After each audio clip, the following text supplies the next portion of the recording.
Hey folks, thanks for tuning in today. We got a very special episode for you on a little bit of everything with Sarge. We're going to talk all about blueberries, how to plant them, how to care for them, how to prune them, how to harvest them. Stay with me now.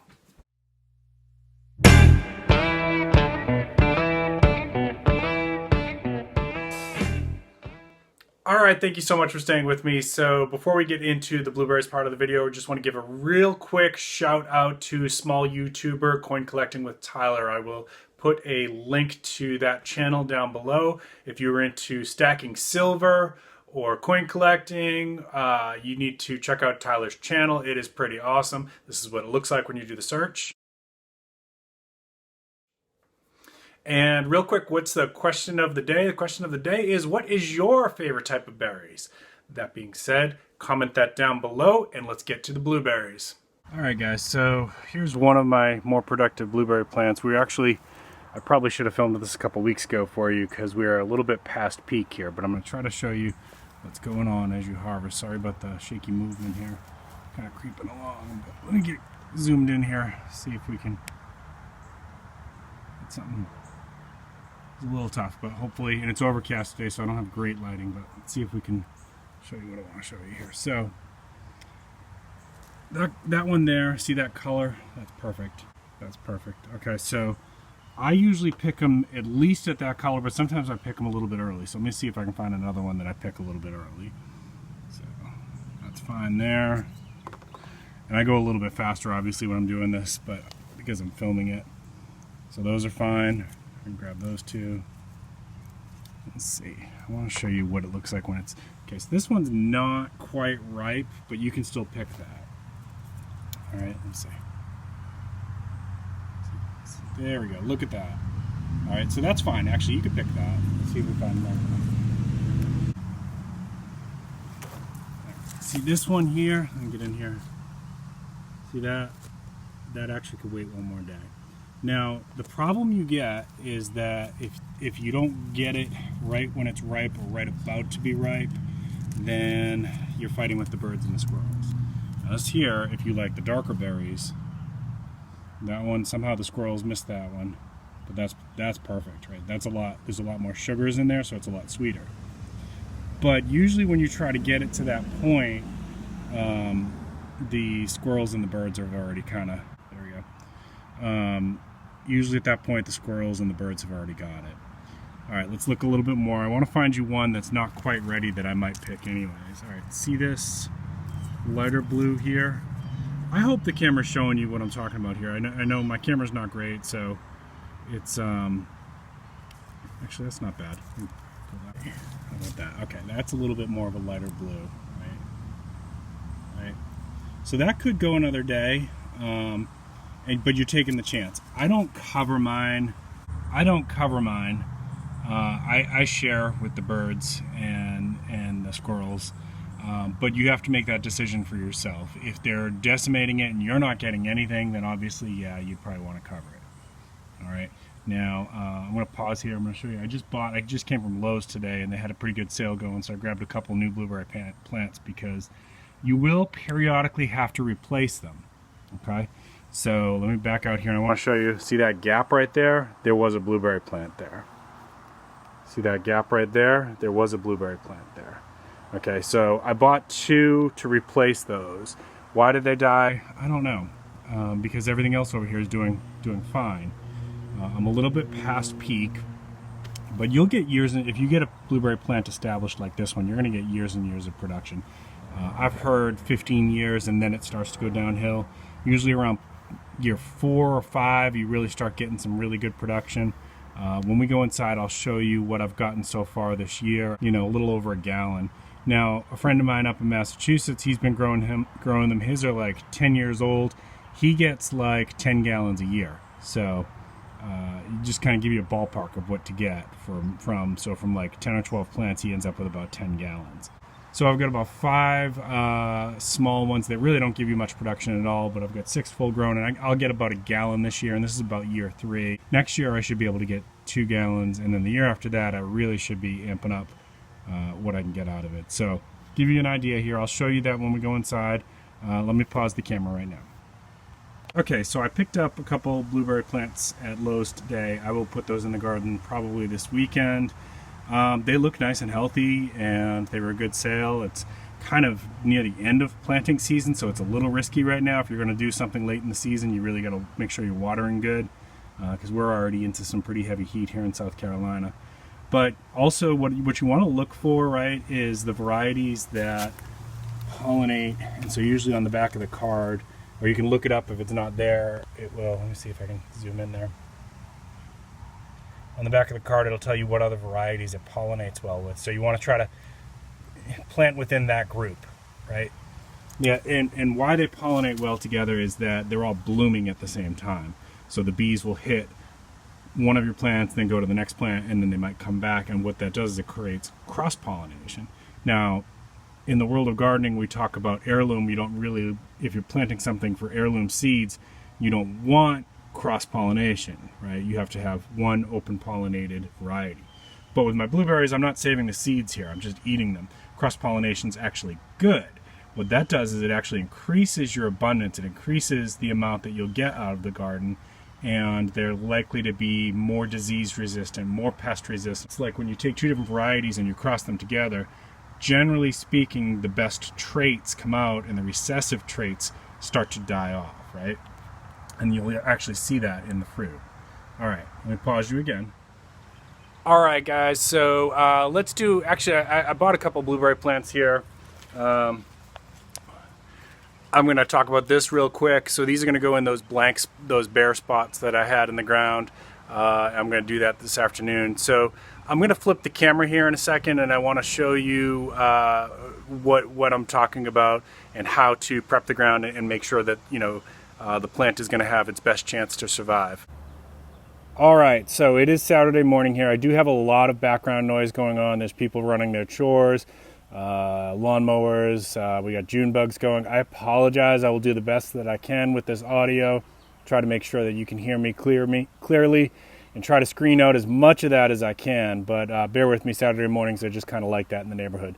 So this is a blank spot here that I'm going to plant this blueberry plant into. So what you want to do is take your plant and you're going to put it in that spot approximately where you think you want it to go, and then just kind of step back, take a look, and say, you know, decide if you need to turn it, how you want it to look when you plant it, right? So this part here, I want it to be a little bit more, it's going to naturally pull out the other side, but I want to start it this way just to kind of give it a little bit more balance, right? Because the sun is over there, as you can see, and so it's naturally going to draw the plant that way. So I want to start it a little bit more this way just to balance mine out. Just something I do.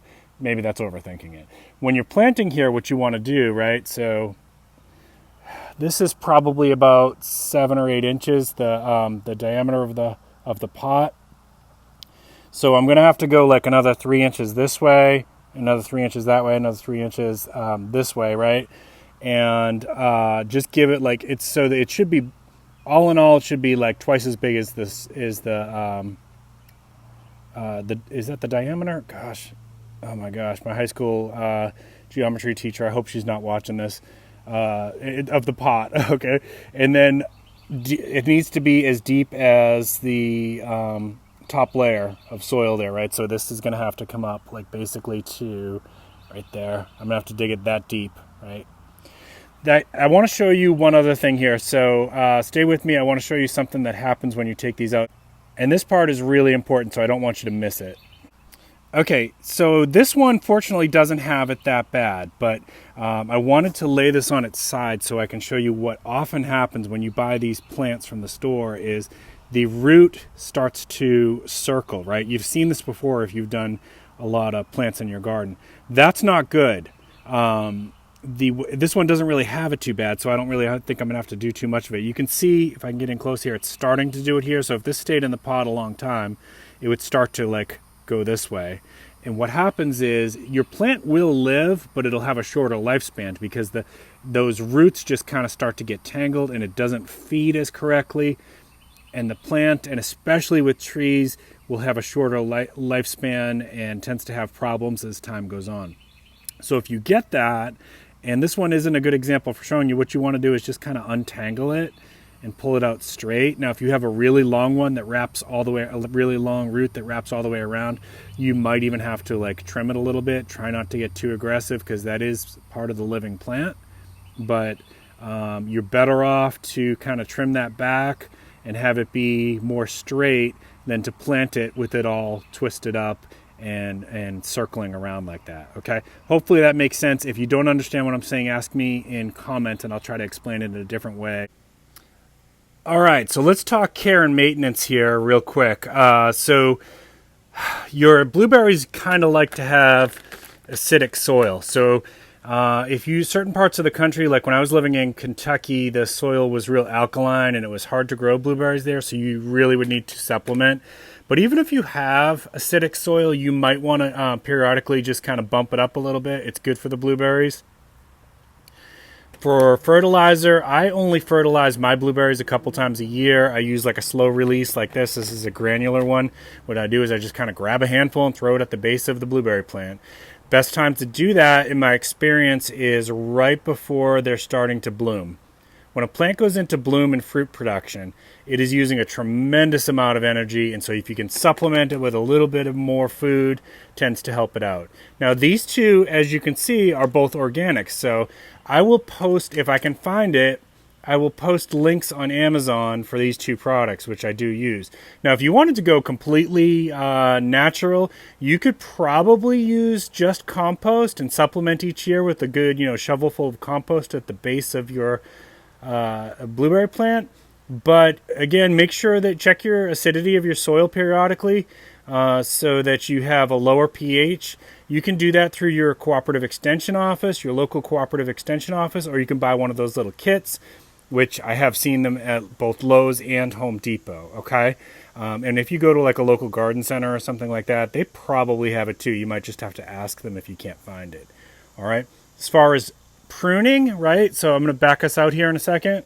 Okay, so as far as pruning, what I do is I really only prune mine maybe once a year after all of the fruit production is done.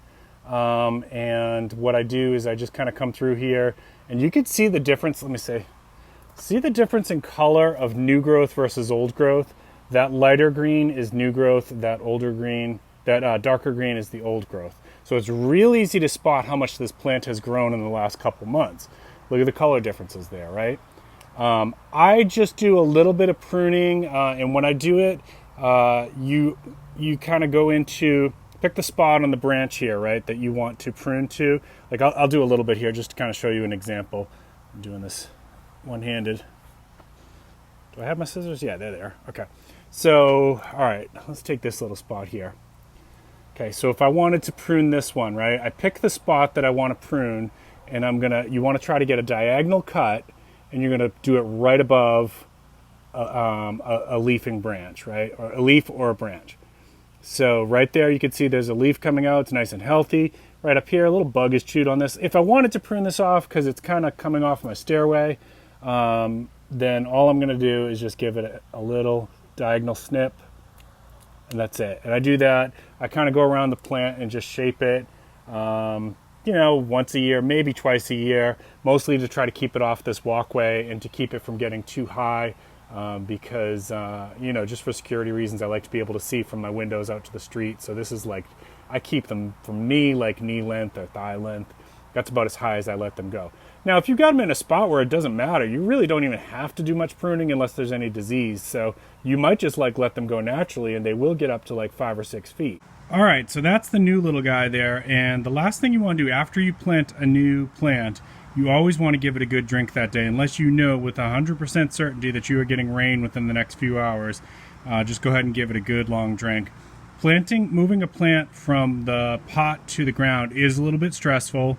So you might see some some sag, or it might look sad for a day, but after it gets some good water, and then by the next day it should perk up. So let's just go ahead and give this guy a drink, and he is ready to grow. All right, so I tried to get a good picture of how many blueberries I got this year in my final harvest. I did not get a good picture. Well, I did, but it doesn't translate well to the video. So it ended up being a full gallon-size freezer bag. And what I do is, as I'm picking them, I wash them and then I dry them, carefully with a paper towel. Then they go in the freezer bag, and I just keep adding to that and adding to that until I have enough to do something with. So it was a good full gallon size, like bulging gallon size, and I'm sorry I didn't get a good picture for that, but it was enough to do a beautiful blueberry pie. My wife made this. I did not. My wife is a baker, and you probably heard me talk about that in some of my other videos. Yes, I am on Atkins diet, but I do occasionally take breaks from that, and I'm in stage 4, so I am allowed to have some carbs. And let me tell you, this blueberry pie was off the hook. It was one of her best pies ever. So I'm showing a little bit of a picture here, and she wanted me to tell you that if you do a blueberry pie with frozen blueberries from your harvest, she recommends you actually roll them in a little bit of flour. It just helps to keep it from getting too soupy when you make the pie. And we still have enough left over that we're actually going to do a set of blueberry muffins too. But those are still in the freezer. I want to get this video out, so that picture is not going to be included with this. All right. If you have any questions, please go ahead and comment down below. Question of the day is, what is your favorite type of berry? Comment down below. Let me know. And don't forget to hit that subscribe button. Don't forget to hit that like button. And we will see you next time on A Little Bit of Everything with Sarge.